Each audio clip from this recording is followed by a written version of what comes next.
Hello everyone, my name is Michaela Relford and I am a second-year mechanical engineering major at the Georgia Institute of Technology, or Georgia Tech. Today I am going to be discussing Lab 5 for my Physics 2212 class, which delves into Faraday's law and looks at the curly electric field resulting from a magnet falling through a tube of aluminum foil. This lab largely relies on GlowScript in order to create a virtual model based on the principles from Faraday's law, the Biot-Savart law, and Newton's third law.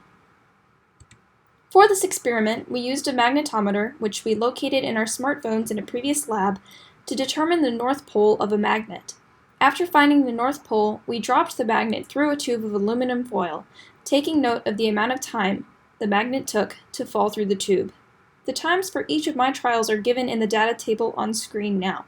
The falling magnet created a curly electric field and induced a magnetic dipole.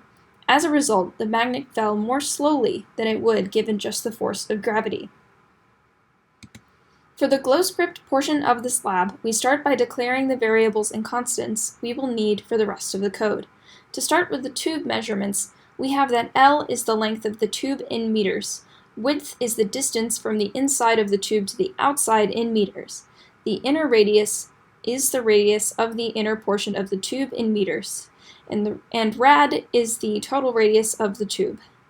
For magnet properties, we have the mass in kilograms and mu mag as the magnetic dipole moment we found in a previous lab. The value I found for mu mag originally was incorrect, so it has been altered here for the sake of running a working code. Before altering this value, my magnet fell in the positive y direction, as seen on the video on screen now. Lastly, we declare our constants. This first function is used to calculate the magnetic field generated by the bar magnet. And the second function needs some context.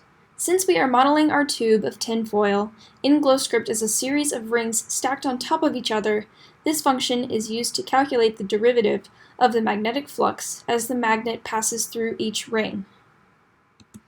Using these functions, we can use a loop to iterate through a number of calculations.